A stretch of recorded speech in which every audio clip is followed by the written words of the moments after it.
It's taken me a while to get back to this topic, and I want to thank you for joining me today. And with regards to my course in Kaizen and thinking of my lifestyle changes are, of course, part of life, but it's more than just taking a course and then feeling good about taking a course and not any stuff. And when I'm talking about tonight is uh, Harahachi Bu is that's just the art of uh, fueling ourselves and eating and not going beyond a certain level and actually establishing a place where we can enjoy something right. And I've been meaning to myself first of all like to change for I've gone through a series of dietary changes in my life. You've been around for a while.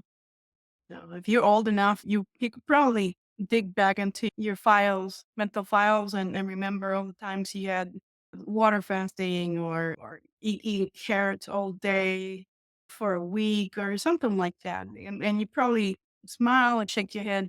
That had very little effect because we attach the emotion of wanting to do something new and better for ourselves. And when we see it's like an algorithm when you're scrolling on social media and you're looking for one thing and it catches your eye.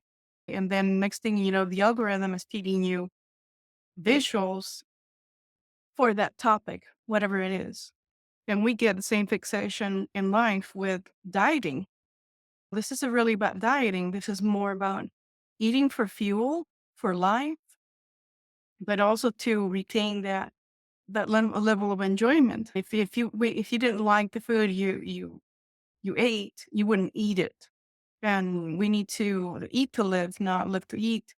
But the Japanese embrace having a balance in a diet where you see them, to me, I see it as portion control. When I see a Japanese table where they're almost like sampling, it's almost like tapas. If you're a Spanish tapas and you're having a glass of wine at a tapas bar and they bring all the little small plates, picking foods and just you feed yourself while you're drinking because it's going to absorb the alcohol. The concept of the presentation is about the same, and that a Japanese table seems to have a variety of standard foods.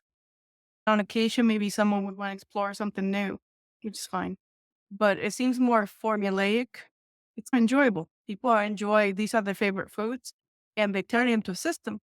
And everything they do really is a system because the human body is a system.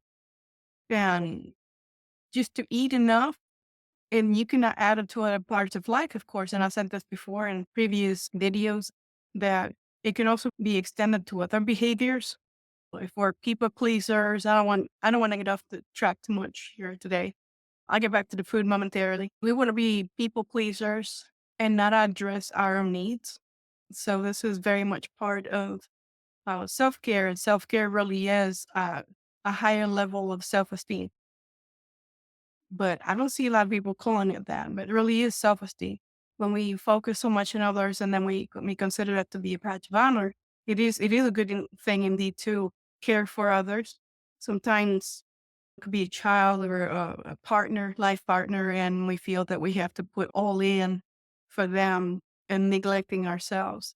And this is Harahachi Bu is definitely one that emphasizes the quality and quantity of what we ingest to maintain life, and not just to maintain life, just maintain the quality of life. Which is very important. If you're not very happy, you just eat because you have to eat. I think s- I don't think most people want to engage in that. Most people, depending on circumstances, we want our food to be delicious, but there's a point about deliciousness that could be a detractor sometimes. And I've been watching some influencers online that who tried like severe diets, like diets of people who are morbidly obese. This one really shocked me. It was the influencer's reaction. I thought it was pretty well done. How you just go through a whole week of eating a diet that was prescribed by a celebrity doctor. I know it's like 1,000 pound. I don't watch that show. I see clips of it. I don't usually indulge in that, but I am aware of the show, this program. And this influencer was extremely fit, very little body fat. They're gym rat. This person's actually athletic. And they took a diet or an eating regimen that will be given to someone who needs to lose hundreds of pounds when they don't really have to.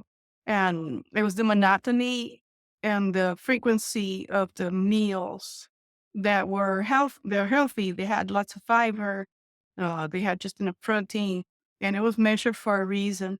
And the influencer was really suffering for some meals where they were enjoying the meal kind of, and then within a few minutes, with a few bites, they were growing weary of the meal. And the idea is to remove the emotions that we attach to food. I hear if you probably heard this the saying, this phrase of having a relationship with food. And I guess that's what it is. It's like we have a relationship with a person that we have shouldn't be nuanced. Food it has one purpose, to bring in nutrients and preserve life. Like it doesn't get any easier than that. But a relationship is complex because a relationship has various levels of emotions that are attached to what we're having a relationship with another person. And that's a different level of engagement. Because when we attach emotions to a food, that's like being married to it or dating a food. I don't know what the concept would be like, but developing an unhealthy attachment to it by assigning an emotion to it, to that food, and that the action of ingesting the food, it makes us feel better, or we feel sheltered, we feel safe, etc. So to analyze that video, I was just shaking my head like food has to be to maintain life while reducing calories. And I don't believe in counting calories. I hate that. I'm into portion control, or maybe weighing the food is a better and better way of going about it. But for someone who needs to disengage emotion from the act of eating, that is the way to desensitize them. So the influencer was suffering through the whole week of doing that. I thought it was hilarious that you just gotta chunk down that meal that may be flavorless to you, and then after a certain amount of time, now the person can have something that's a little tastier and whatnot, put in some more carbs. The extraction of carbs is something extreme to force. It's just forcing behavior modification in a short period of time. And that's very hard. Like the trainings that I do could be 30 days to 90 days. It could take that long to break, assigning an unhealthy feeling or emotion to the act of eating. I had this happen to me when I was recovering from a severe injury, two injuries. I broke both my ankles and in a really freakish accident, and I ended up having one ankle reattached. I mean, that was severed on one foot, and I was able to only walk on one leg for a while, and I had to overcome all that. But I got into the I'm sick mindset for a little bit, and part of that was attached to the eating. I was eating to recover. I lost 24 pounds of some fat, but I lost a lot of muscle in the hospital. Lots, 24 pounds of water weight and lean muscle mass. Even though I was overweight, I still had muscle from when I was very athletic. That muscle was gone and in days. That's how quickly you lose your gains. Well, the gains at the gym and swimming hours and getting all this bulked up muscle, it just deflates over a matter of days. It's really horrible. Muscle atrophy is a horrible way to be a result of being in a hospital, prostrated in a bed. I ate everything pretty much. Not the comfort. I ate at the appointed times. And I wasn't sneaking food under the mattress or something like that. But at home, once I was still in post-op recovery, I was totally unsupervised. I'm an old girl. I don't need someone to supervise me, but I justified having the food delivery, because I cannot cook for myself. So there's a story to this. And Uber was my best friend for a long time. And I was still using it after I started walking again. When I ditched the walker and I finally ditched using the cane, and I told myself, you need to walk here. The, your ass needs to be at the store. You need to walk. You need to walk to the train station. You need to walk and carry some of the weight in the back like I used to. And those were really hard conversations, but I if there's a time to shame ourselves, that's one of the times. And I know I didn't want to have to use the word shame, but definitely rather than shame, it's more like to assign a level of accountability for ourselves. How much, asking myself, how much longer are you going to continue to order the brownies? I'm not going to name them, but they're pretty good because there's somebody out there making money picking up food and bringing it to your doorstep. I could make it to the down the hall to the elevator to the lobby. And they could bring it to me. But the instructions, they can bring it to my door, to my apartment at the time. And that was very convenient. So while I was speeding, I was definitely high on the sugar level. And if it had chocolate and sugar and fat at the same time, that's a winning combination. I really definitely would have dreams about food, not food in general. I did not feel needy, but the sugar was comforting. And that was comforting that I was not in the same place physically, fitness wise, like I used to be, and it changed in a flash. And I had to reconcile those feelings, those emotions that I had about my current condition at the time. I'm not experiencing that right now, and it took months to gain control of why I was eating the sugar. The sugar was comforting. It took me to a point in childhood and whatnot, and when I was stressed at some point, where I recognized that you spend a lot of money on cupcakes. If I wanted that cupcake, I would have to, in DC, I would have to take 2 buses. That's a pain. 2 buses to time them just right for my neighborhood to go get a damn cupcake. How worth of my time and effort is that when I could be doing something else? Or the time that I cut myself hobbling on the better foot and ambulating with a cane. And before I got to the cane, I was using the walker. That was ridiculous. But once I graduated to a brace and I could walk with the cane, I would walk to my local coffee shop. I like Starbucks sometimes, and I like those brownies. Starbucks brownies are the best. I don't know what's in them. I shouldn't even want to acquire what's in them, but that was another comfort thing. And at some point of walking, I was telling myself, if I'm walking, why am I walking? Why is my target for walking not fitness, but it is to get that damn brownie? So we have to have an honest conversation about what attachments, what emotional attachments we have to food.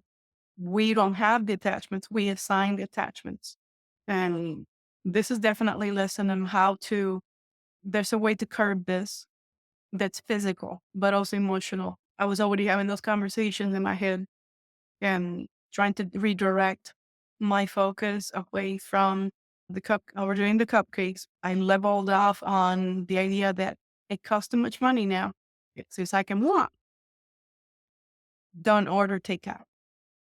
Now that I can walk around my place and I can actually stand upright pretty much and for longer periods of time and support my own weight, then I can cook meals like I used to because I'm pretty good cook.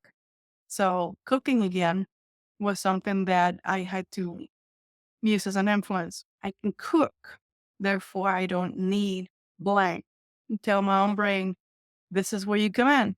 What do I not do anymore? Order out, maybe on a Friday night on payday. That's okay on occasion. So it took many months to be able to break from that, where I still have a sweet tooth. And even a dietitian told me, yeah, I know I'm going to have something that's sweet. So I'm going to be conditioned to have that. But if I can control what it is that I'm going to bring in, then I have to leverage the other foods. The other foods have to be rich in fiber and protein. And then that's when I started to have engage more into reaching for a balanced diet again, not the smoothies. And I used to do all kinds of crazy stuff, green juices. I did that crap for a while. There's nothing wrong with it. And it's just that it cannot be the whole and the totality of our nutrition. It didn't fix skin problems and all the things that I developed over the years. It may have actually enhanced some problems. And I want to talk to you today about how the worst conditionings that we have created based on trauma. Mine was definitely based on trauma after trauma. And then the accident didn't do me, did not do me any favors. I was recovering from a previous trauma the day that I fell, that I took this accident and broke my ankles. So going from fit, relatively fit to a level of infirmity I've never been tasked with before. That was a challenge.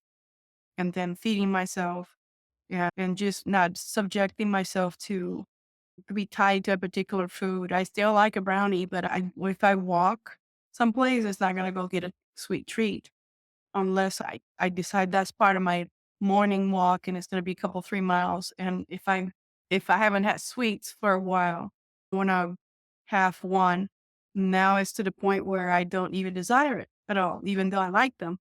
I don't even make the stop. I don't even want to spend the money. I know I can cook and I can bake at home. I'm replacing some things with others. On a rare occasion, yeah, I'll go out and get a candy bar with some chocolate and just have a coffee or tea, but nothing else, nothing very complicated. And it cannot be on an empty stomach. How we ingest our food, it has to be in a certain order. That I agree, because you start spiking your blood sugar and all that, you're just not going to reach a level of health that you're looking for. And it's all about balance. So this is an example of how if you cook, and this is, you bring in some elements of things you normally wouldn't have. You don't notice on the top of the screen, that is broccoli.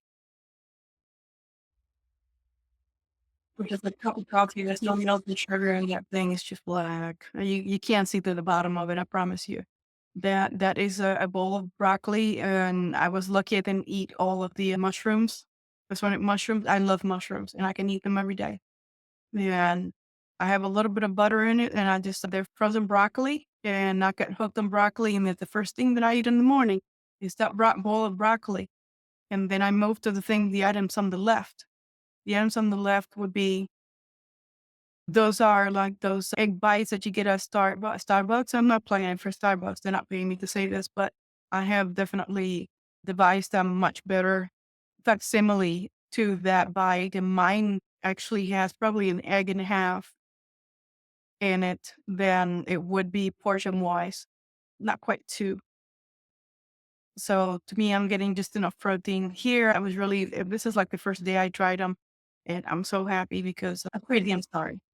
Not because I'm starving myself, but mainly because I was experimenting with this recipe. So this is just frozen diced potatoes, which is about a cup and a half. And then I did 6 eggs, just whole eggs. And I filter mine to get that little watery stuff out of the eggs through a sieve, and then a wire mesh. And then I go ahead and beat them like you would for scrambled eggs. And I don't put any milk or anything like that, like you would for a custard or like a quiche. It doesn't have the cream factor in it. Only a cup of cottage cheese and a lot of potatoes. So I got a little bit of that that carbohydrate effect. Start with a good carbohydrate before proceed with eating in any of the other proteins on my plate. So this is all protein on the left. And this one was on my egg white. My point on egg white, they're like like muffin. And I'll be happy if you guys wanted the recipe. Just a sprinkling of cheddar cheese to that mix. You mix it really well, incorporate all the ingredients, and just put them in pans, the little muffin pans, and I baked for about 45 minutes. Initially about 30, but I gave it 40 to 45 minutes, and they came out really well. This is a strategy, what I'm showing you. The second muffin that I have here, I'm showing you, I have that from a recipe book that I used many years ago. And I dug it out, and it uses almond flour, which is really expensive. And I had to break down. I already had someone hand from a recipe I did months prior, and then I gave it up, but it was still in my pantry. And I said, you know what? I just need an egg and a cup, and there's all the other ingredients I had on hand for this recipe. And it turned out really well because I put some dried cherries that I get from Trader Joe's. So like I said, I'm not plugging any brands in particular. These are my favorite places to shop. And I've been having those cherries and my oatmeal and in cookies for many years. And this is the muffin basically. And they use agave, and I don't like agave for a sweetening agent. Just one egg. And I should do a post and add this recipe because it's from a book, but I modified it. Before I used to put all the ingredients and still add a little bit of milk, whole milk, and make it a little bit more. It's supposed to be a pancake recipe. And the pancake recipe was ready to me, and it was hard to cook on the griddle, but it came out perfect for bites. So it's the concentration of some ingredients, and I'm not selling it here any particular method or any pills or supplements. This is just food. And there's nothing wrong with enjoying food and enjoying the moment. And you get the energy from the food, and it's efficient. For me, it's got to be efficient, not because I'm busy, but I've come to the conclusion that my morning rituals were just way too complex. Like I had what you just saw in that video, and I want to show you again what you see here. This should be the way I want it. If I want some pancakes, I will make the tiny ones or turn them into muffins, and then just get a little bit of maple syrup, which is one of my favorite sweeteners. And I stick to that because of the natural sweetener. I'm not at all afraid to sweeten foods, but it's not like I start my day with sugar. It has that real good carbohydrate with that, and I'm waking up craving the broccoli in the mornings. And not only that, I would get angry at myself if I let the frozen broccoli in the freezer start to run low. I'm starting to panic, which is really weird. You can try that on your kids too, or maybe you have someone who's a finicky eater. I always like broccoli, so that's the good carbohydrate that I decided to choose for not an experiment, but I wanted to introduce something that could help me get a lot of fiber in the morning, and then time. Nah, I don't get the protein until I start getting a lot of that cushion from all the fibers. And my friends, the brassica. Now sometimes I'll have cauliflower, and I might even frozen because they're cheaper. Don't stress yourself about. I know things are expensive. I think things will get better again. Give yourselves a break. Buy the stuff when you can. Just large bags of your favorite vegetable frozen, and then just measure it if you want to measure it. But you can max out on veggies, but not even I don't max out on veggies. I could have two bowlfuls of it, then I don't have enough room for that protein, and it's really important.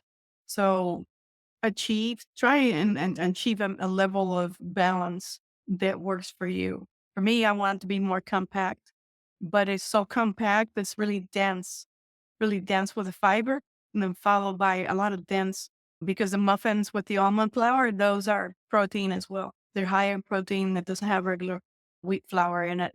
Not against any regular food. Yeah, I like regular pancakes. Like I may have some this weekend because I can, but that's going to be buttermilk pancakes. I'm going to do that for one day. Then the next day I'm craving, guess what? Something simpler and more wholesome.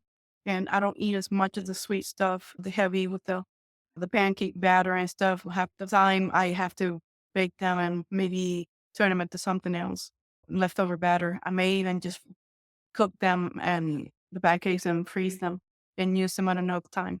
And I used to do a lot of meal prepping before, and it's just a really good way to regain some balance that works for you. So it has to be tailored for you.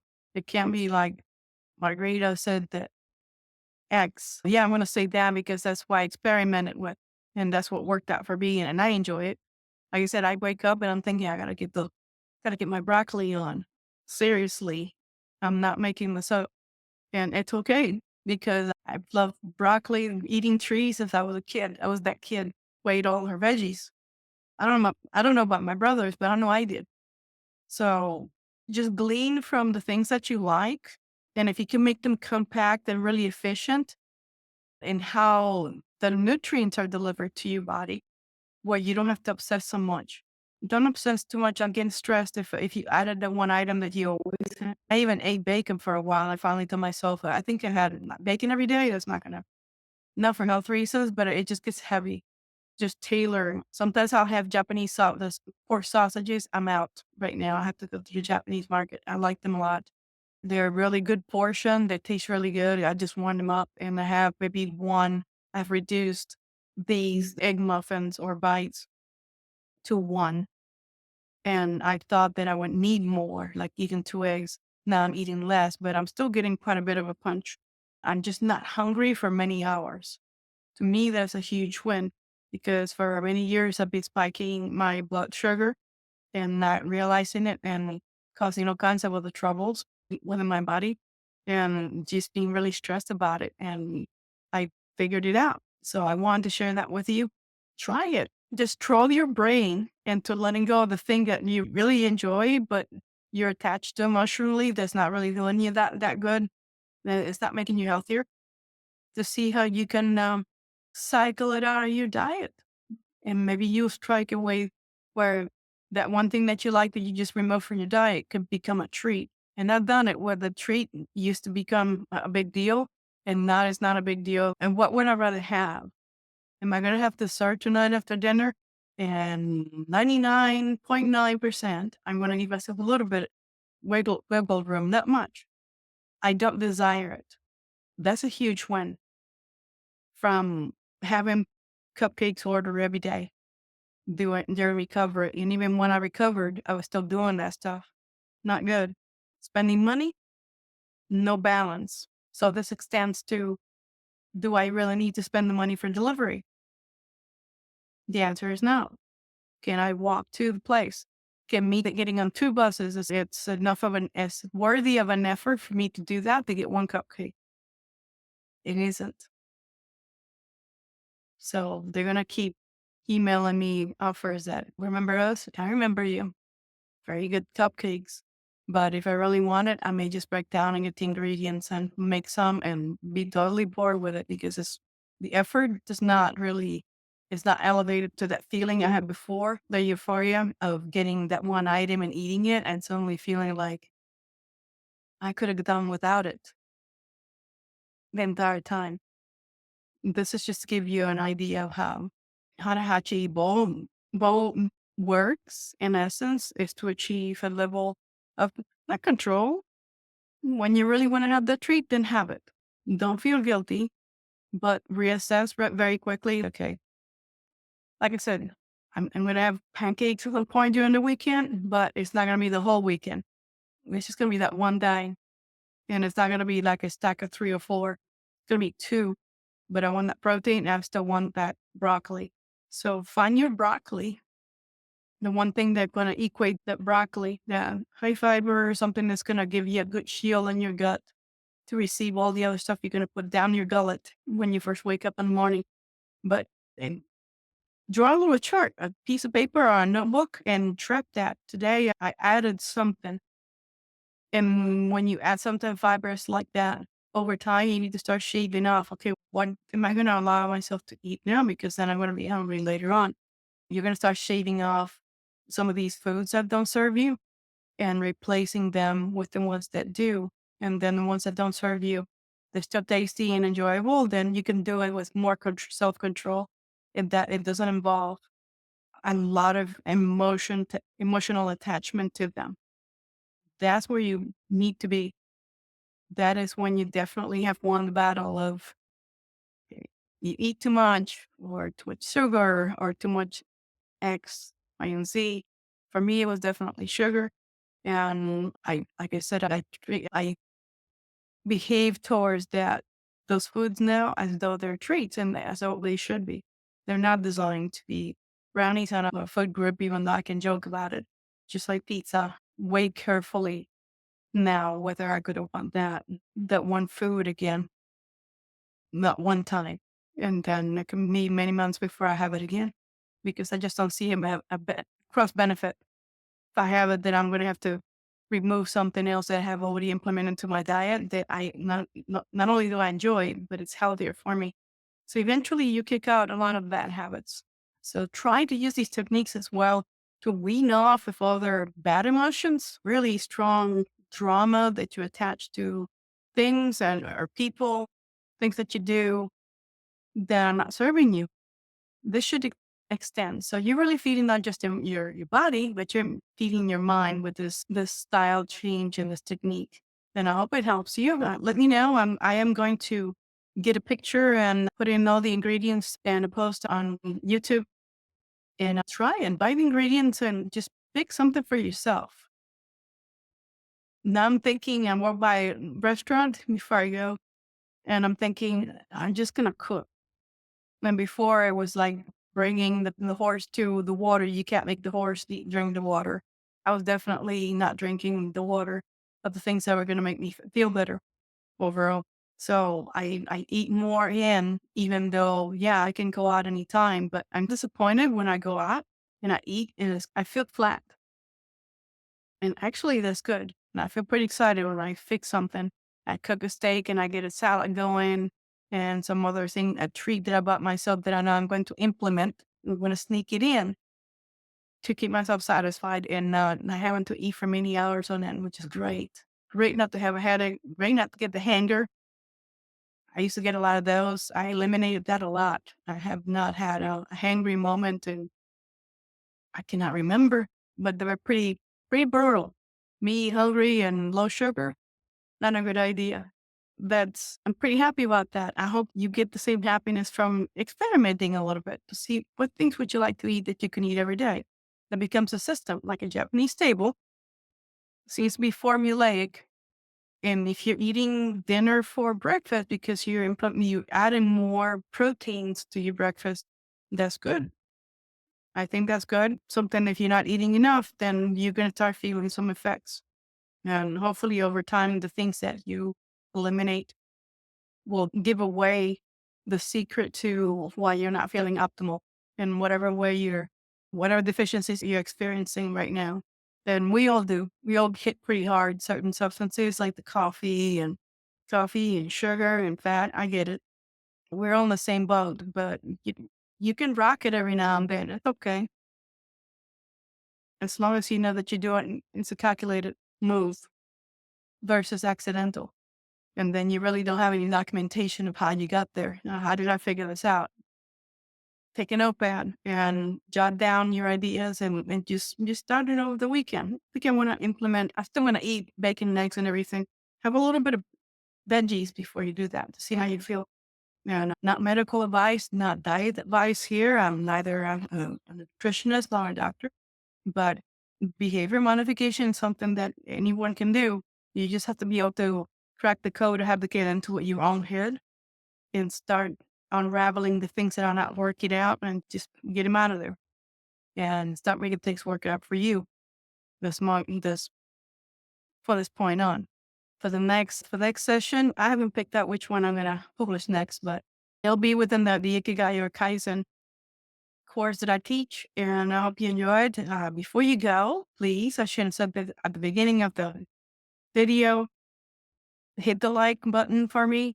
That would really help me out to grow, and also to subscribe. So you know when I drop onto one of these instructional videos, you'll know when the new ones hit the ground running.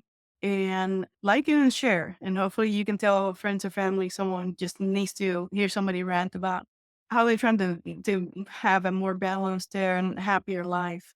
And over time, I will reveal some of the other life lessons that I have learned where I used this Japanese methodology and implemented it into my own life, and it has really saved me from a lot of pain, physical pain, mental pain, and I am in such a great place. And I wanted to come out here and share it with you.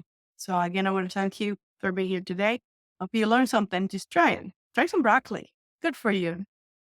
Try any green and let me know in the comments. And I'm going to publish the recipe for the egg muffins, egg bites, and the other one for the almond pancakes, which I make into muffins because I like the muffins better and they're easier to eat than just having pancakes and syrup. So I hope this serves you in some way. Don't forget to share and subscribe, and I'll see you again soon.